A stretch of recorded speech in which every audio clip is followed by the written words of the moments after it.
Учитывая то, что с врагом не только идеологическим, но и совершенно реальным, приносящим огромные разрушительные последствия, надо бороться всеми доступными средствами, я предлагаю использовать тот повод, который сейчас очень гипертрофированно раздувают определенные силы. Я не являюсь сочувствующим тем формам выражения, в которые вылилось это движение, но в нашем конкретном случае это сыграет на руку делу борьбы с пропагандистами. Я напомню, что потерявшие всякие берега приличия и не думающие из-за своей безнаказанности о последствиях чета Симоньян Кеосаян разместили на федеральном канале очень низкопробный скетч, где высмеяли экс-президента Соединенных Штатов именно в свете расового признака. Вне даже идеологии БЛМ я считаю этот поступок низким и очень стыдным. Посему мы с вами обратим внимание тех, кто это сообщество поддерживает, и идеологами которого являются, на эту мерзопакостную пару. Итак, на сайте преимущественно левого толка под названием АВАЗ я решил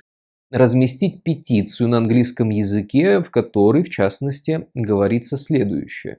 Хотели бы обратить внимание тех, кто выступает за права и равноправие нацменьшинств, на хамскую выходку представителей российской пропаганды. В эфире квазиюмористической передачи «Международная пилорама» ведущий Тигран Кеосаян отыграл очень низкопробный скетч про экс-президента США Барака Обаму, где основным юмористическим стержнем стала его расовая принадлежность. В частности, он именуется темной страницей истории Штатов. С нами на прямой связи темная страница американской истории Барак Обама. В издевательской манере сравнивается с цыганами, чем Кеосаян оскорбляет также это национальное меньшинство. Максимум вас с цыганом перепутают и все.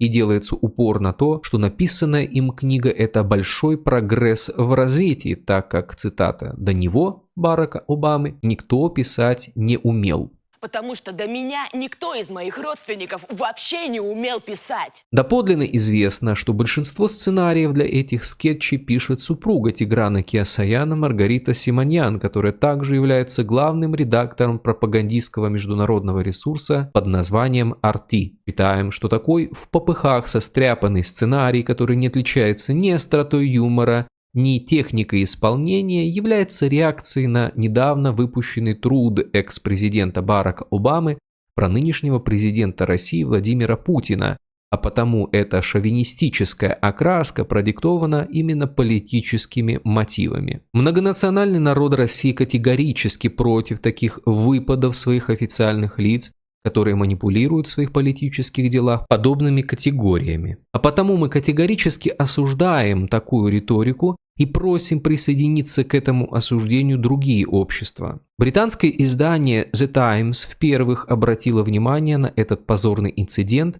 и дало ему моральную оценку. Принимая во внимание то, что российская пропаганда планомерно и постоянно отрабатывает сценарий расовой нетерпимости, ксенофобии, враждебности западному миру и западным ценностям, считаем целесообразным актуализировать вопрос прицельных санкций со стороны Евросоюза и Соединенных Штатов в отношении этих лиц.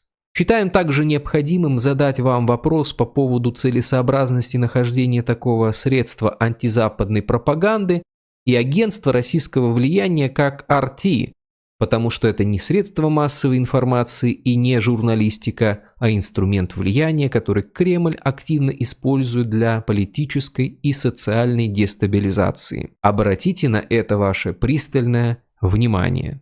Когда откуда-то очень дурно пахнет, прям несет вонью, такое место всячески стараются прикрыть, присыпать. Если сравнить полость рта Маргариты Симоньян и ее мужа с выгребной деревенской ямой, то мы удивимся чистоте последней. Потому что рот этих особ – это удивительный рассадник штаммов самой вонючей патогенной лжи. Давайте попробуем эту яму хорошенечко так присыпать, а то воняет.